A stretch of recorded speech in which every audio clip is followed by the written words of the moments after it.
My name is Alan Rossi, and this is the Week 6 discussion, Thomas Jefferson's Legacy. Thomas Jefferson's legacy, as it is currently viewed, is a major topic of debate among historians. In the past, Jefferson has been revered much in the same way as George Washington, Patrick Henry, and Benjamin Franklin, as an icon of liberty and freedom and an early American legend. When you examine Jefferson's accomplishments, it is difficult not to be overwhelmed by his contributions to our democracy. Jefferson was the third president of the United States, the second vice president, Virginia legislator and governor, and main author of the Declaration of Independence. He was also the first Secretary of State and a foreign dignitary. However impressive this sounds, there are historians such as Connor Cruz O'Brien and Vivian Bradford who have gone as far as to refer to Jefferson as a hypocrite when it comes to promoting freedom and liberty. An aspect of Jefferson's life as a plantation owner has come to light, which has led to a negative analysis of his deeds as opposed to his words. Jefferson was known to have over 600 slaves working on his plantation. He was considered a wealthy landowner in the 18th and 19th century. Jefferson's also been accused of fathering children by one of these slaves, named Sally Hemings. In order to provide evidence of this illegitimate relationship, in 1998, there were DNA tests done on Jefferson's relatives and Miss Hemings' relatives.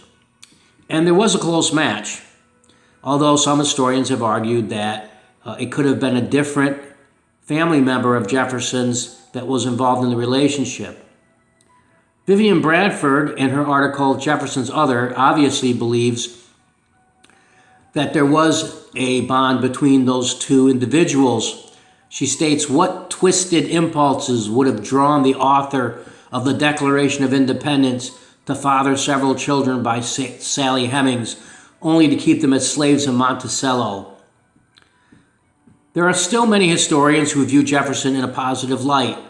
Robert Middlecoff states in his book, The Glorious Cause, he argues that Jefferson and Congress did not decide to end slavery, as this would have isolated the southern states at a time when the Union was just forming. Another idealistic view of Jefferson is by Max Lerner in his book, Thomas Jefferson, American Philosopher King. He saw Jefferson as a figure of enlightenment with dedication to rationalism, liberalism, and humanitarianism.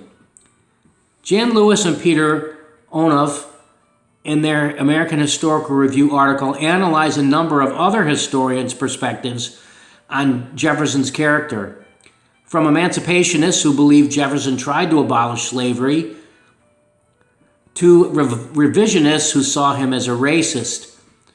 There are moderate views mentioned in their article, such as John Ellis, who in his novel American Sphinx praised Jefferson for many of his accomplishments, but also believed that his role in the creation of the Declaration of Independence was one more of draftsman than of author.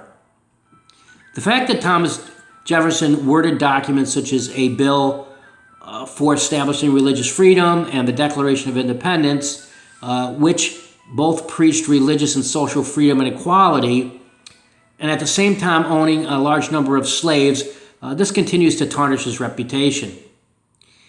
Even in his inaugural address, Jefferson did stress equal rights and justice for all men and the importance of the First Amendment. Yet did his words match his deeds? Are there not passages in the Bible which condemn slavery?